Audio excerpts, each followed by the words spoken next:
সুপ্রিয় চাকরি প্রত্যাশী ভাই বোন বন্ধুরা সবাইকে শুভেচ্ছা জানাচ্ছি আমাদের আজকের আয়োজনে। আপনি যদি অফিস সহায়ক পদের নিয়োগ পরীক্ষার প্রস্তুতি নিতে চান তাহলে ভিডিওটি আপনার জন্য অত্যন্ত গুরুত্বপূর্ণ। সুপ্রিয় দর্শক, আমরা প্রতিনিয়ত চেষ্টা করছি প্রতিদিনের অনুষ্ঠিত হওয়া নিয়োগ পরীক্ষার প্রশ্ন সমাধান আপনাদের সামনে তুলে ধরার জন্য, যা আপনার তৃতীয় চতুর্থ শ্রেণী অর্থাৎ 13 থেকে 20তম গ্রেডের চাকরি প্রস্তুতিতে অনেক গুরুত্বপূর্ণ ভূমিকা পালন করবে। অনুরোধ করব, আপনি যদি আমাদের ভিডিওটি নতুন দেখে থাকেন তাহলে অবশ্যই আমাদের চ্যানেলটি সাবস্ক্রাইব করুন এবং পাশে থাকা বেল আইকন ক্লিক করে রাখুন, যাতে এই ধরনের ভিডিও প্রকাশ করলে আপনি সহজেই নোটিফিকেশান পেয়ে যান। আর হ্যাঁ, ইতিমধ্যে যারা আমাদের চ্যানেলটি সাবস্ক্রাইব করেছেন তাদেরকে অসংখ্য ধন্যবাদ। আলোচনা করব কর কমিশনের কার্যালয় কর অঞ্চল 22 ঢাকা অফিস সহায়ক পদের প্রশ্ন সমাধান নিয়ে। পরীক্ষাটি অনুষ্ঠিত হয়েছিল 22শে জুন 2024। সময় ছিল 60 মিনিট এবং পূর্ণমান ছিল 40। সুপ্রিয় দর্শক, এই প্রশ্নটির বাংলা, ইংরেজি, গণিত এবং সাধারণ জ্ঞান অংশ নিয়ে আলোচনা করব। চলুন শুরু করা যাক। ভিডিওটি না টেনে সম্পূর্ণ ভিডিওটি দেখার জন্য অনুরোধ করছি। শুরুতেই বাংলা অংশ। বাংলা অংশের 1 নম্বর প্রশ্ন, বিপরীত শব্দ। প্রত্যক্ষ এ বিপরীত শব্দ হবে পরোক্ষ, যোজক থেকে হবে বিয়োজক, বিষ থেকে হবে অমৃত এবং লিপ্সা থেকে হবে নির্লিপ্ত। সুপ্রিয় দর্শক, এরপরে দেখে নিই 2 নম্বর প্রশ্ন। 2 নম্বর প্রশ্ন হচ্ছে লিঙ্গান্তর করতে হবে। গোয়ালা এর বিপরীত লিঙ্গ সেটি হবে গোয়ালা বউ। দেবরের বিপরীত লিঙ্গ হবে ননদ বা যা। মালা এর বিপরীত লিঙ্গ হবে মালিকা। সুকেশ এর বিপরীত লিঙ্গ হবে সুকেশ অথবা সুকেশা অথবা সুকেশী। সুপ্রিয় দর্শকের পরে দেখে নিই 3 নম্বর প্রশ্ন। নিম্নলিখিত প্রশ্নের উত্তর লিখুন। মধ্যযুগের বাংলা সাহিত্যের অন্যতম নিদর্শন কী? অন্যতম নিদর্শন হচ্ছে শ্রীকৃষ্ণ কীর্তন কাব্য। খ নম্বর প্রশ্ন, আমার সন্তান যেন থাকে দুধে ভাতে চরণটির কোন কাব্যের? এটি অন্নদামঙ্গল কাব্যের। রোমান্টিক প্রণয়োপাখ্যান প্রথম কবি কে? শাহ মোহাম্মদ শগীর। বাংলা টপ্পা গানের জনককে? উত্তর হবে রামনিধি গুপ্ত। টপ্পা গানের জনক রামনিধি গুপ্ত। এরপরে দেখে নিই 4 নম্বর প্রশ্ন। 4 নম্বর প্রশ্ন একটি অনুচ্ছেদ। সুপ্রিয় দর্শক, আপনারা অনুচ্ছেদ আপনাদের মতন করে লিখতে পারেন, তবে অবশ্যই অনুচ্ছেদের ভেতরে গুরুত্বপূর্ণ এবং উল্লেখযোগ্য তথ্য সন্নিবেশন করবেন। তবে আমার এই ভিডিওটি থেকেও আপনারা দেখে নিতে পারেন। ভাষা আন্দোলন তৎকালীন পূর্ব পাকিস্তান তথা বর্তমান বাংলাদেশে একটি নজিরবিহীন আন্দোলন। 1947 সালে পাকিস্তান রাষ্ট্রের জন্ম হয়। পাকিস্তানি শাসকবর্গ তখনকার পূর্ব পাকিস্তানের অধিবাসী সমগ্র পাকিস্তানের শতকরা 56% মানুষের ভাষা বাংলাকে যথাযথ মর্যাদা দিতে অস্বীকৃতি জানায়। 1948 সালের মার্চ মাসের পাকিস্তানের তদানীন্তন গভর্নর জেনারেল মোহাম্মদ আলী জিন্নাহ ঢাকা বিশ্ববিদ্যালয়ের সমাবর্তন অনুষ্ঠানে ঘোষণা করেন যে উর্দু এবং কেবলমাত্র উর্দুই হবে পাকিস্তানের রাষ্ট্রভাষা। বাংলাদেশের দেশপ্রেমী জনগণ এটাকে তাদের সংস্কৃতির উপর চরম আঘাত হিসেবে ধরে নেয়। এই ঘোষণা থেকে ভাষা আন্দোলনের বীজ বপন করে। বাংলাকে রাষ্ট্রীয় ভাষার মর্যাদা দিতে হবে, এই দাবি থেকে পূর্ব পাকিস্তানের মাটিতে শুরু হয় ভাষা আন্দোলন। 1952 সালের 21শে ফেব্রুয়ারি আন্দোলনরত ছাত্র ও সমাজকর্মীদের ওপর বর্বর পুলিশ গুলিবর্ষণ করলে রফিক, সালাম, আব্দুল জব্বার, শফিউল বরকতসহ অনেক তরুণ শহীদ হন।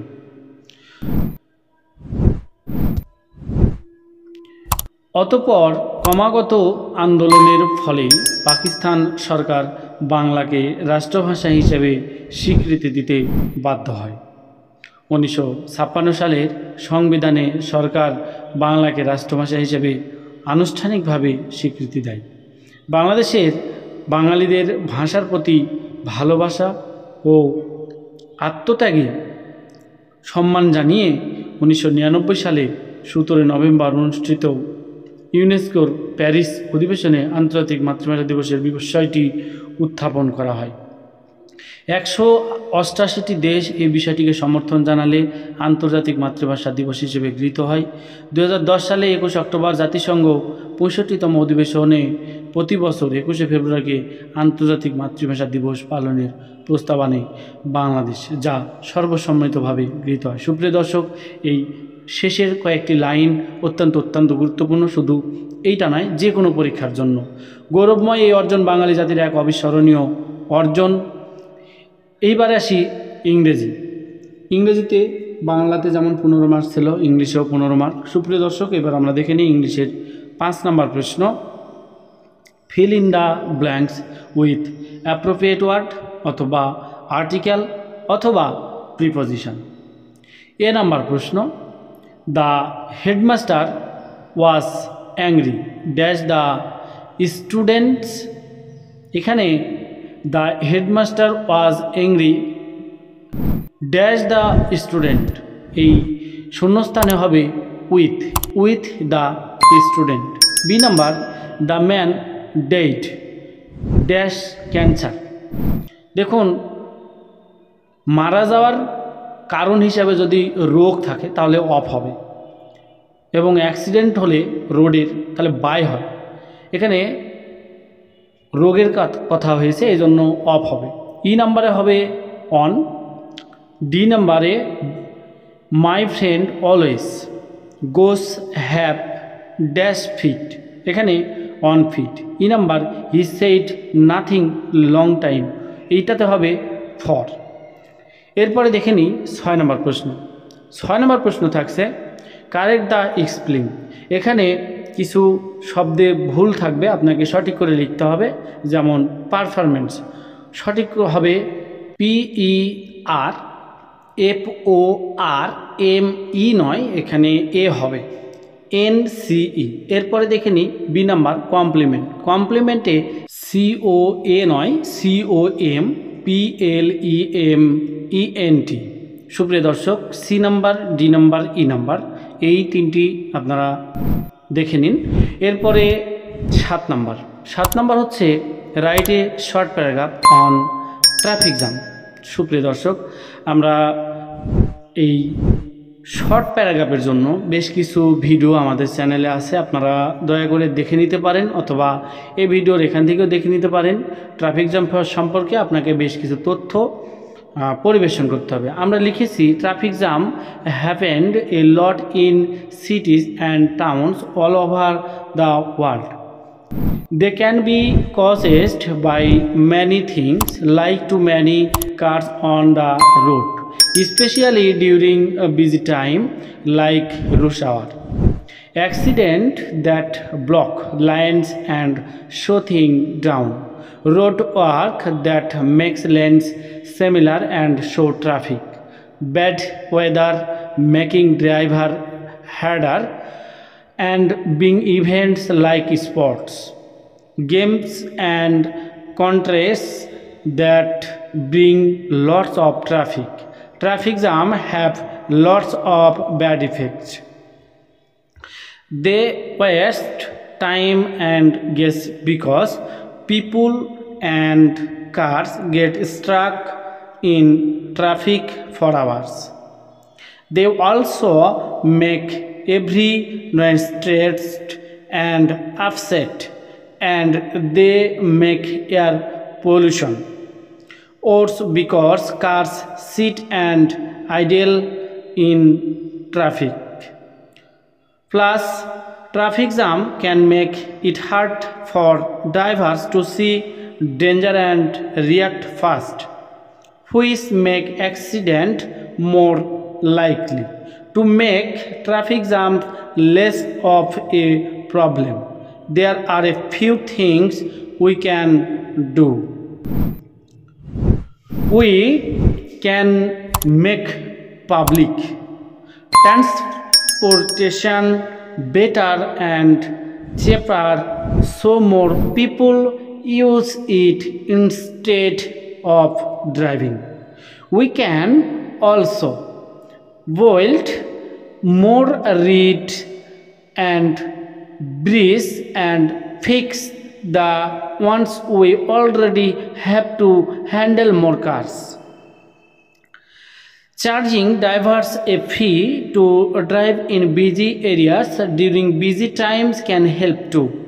Sharing rides with others like carpooling or vanpooling can also cut down on the number of cars of the road.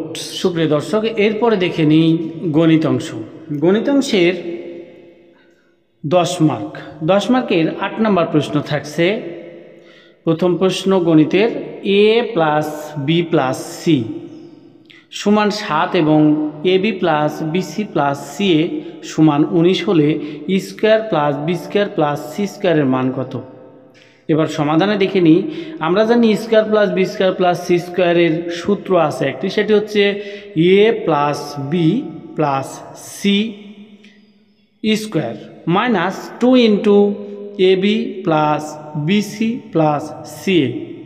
তাহলে আমরা লিখতে পারি square plus B square plus C square সমান এই যে A plus B plus C এর মান যেহেতু 7 দেওয়া আছে আমরা 7 দিয়ে দিই এবং এর উপরে স্কোয়ার ছিল সুতরাং এর উপর 7-এর উপরে হবে স্কোয়ার মাইনাস 2 আছে আর A B plus BC plus C এর সমান যেহেতু 19 এজন্য আমরা 2 গুণিত 19 লিখতে পারি। এরপরে আমরা square plus B square plus C square সমান এই যে 7 স্কোয়ার মাইনাস 19 স্কোয়ার, এইটা ক্যালকুলেশন করলে 7 7 49 হবে এবং মাইনাস 38, 19 দুগুণ 38, তাহলে 38 থেকে 49 থেকে 38 বাদ দিলে 11, এটি হচ্ছে এই অঙ্কের উত্তর। এরপরে দেখে নিই 9 নম্বর প্রশ্ন। পরের অঙ্ক, শতকরা বার্ষিক 4 টাকা হার সুদে কত টাকা 12 বছরের সুদ আসলে 1332 টাকা হবে?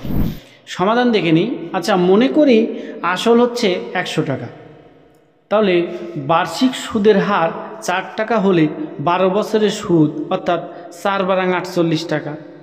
এখন সুদ আসল 148 টাকা হলে আসল হবে 100 টাকা, কারণ আমরা তো 100 টাকা হিসেবে ধরেছি। আচ্ছা, তাহলে সুদ আসল যদি 1 টাকা হয় তাহলে আসল কত হবে? অবশ্যই 100 ভাগ 148। এবার বলেছে কি 1300, সুদ আসল যদি 1332 টাকা হয় তাহলে আসল কত? আচ্ছা, এই যে 148 গুণিত 1332 ভাগ হচ্ছে 100, এইটা আমরা ক্যালকুলেশন যদি করি, কাটাকাটি যদি করি, তাহলে আমাদের উত্তর চলে আসবে। এই 148 গুণিত 1332 ভাগ 100, এইটা কাটাকাটি করলে আসবে 900, অর্থাৎ এর উত্তর হবে 900। সুপ্রিয় দর্শক, অসংখ্য অসংখ্য ধন্যবাদ পুরো ভিডিওটি সাথে থাকার জন্য। আশা করি ভিডিওটি থেকে অবশ্যই কিছু না কিছু শিখতে পেরেছেন। যদি ভিডিওটি ভালো লেগে থাকে অবশ্যই একটা লাইক এবং কমেন্ট করতে ভুলবেন না। আর হ্যাঁ, আমরা প্রতিনিয়ত চেষ্টা করছি প্রতিদিনের অনুষ্ঠিত হওয়া নিয়োগ পরীক্ষার প্রশ্ন সমাধান আপনাদের সামনে তুলে ধরার জন্য, যা তৃতীয় চতুর্থ অর্থাৎ 13 থেকে 20তম গ্রেডের চাকরি প্রস্তুতিতে অনেক গুরুত্বপূর্ণ ভূমিকা পালন করবে। এর জন্য অনুরোধ করব, আপনি যদি আমাদের ভিডিওটি প্রথম দেখে থাকেন তাহলে অবশ্যই আমাদের চ্যানেলটি সাবস্ক্রাইব করুন এবং পাশে থাকা বেল আইকনটি ক্লিক করে রাখুন, যাতে এই ধরনের ভিডিও প্রকাশ করলে আপনি সহজেই নোটিফিকেশান পেয়ে যান। আর হ্যাঁ, ইতিমধ্যে আমাদের চ্যানেলটি যারা সাবস্ক্রাইব করেছেন তাদেরকে অনেক ধন্যবাদ। দেখা হবে পরের কোনো ভিডিওতে নতুন কোনো টপিকস নিয়ে, নতুন কোনো প্রশ্ন সমাধানে। সেই পর্যন্ত ভালো থাকবেন, সুস্থ থাকবেন, বাংলা সাহিত্যের সাথে থাকবেন। ধন্যবাদ সবাইকে।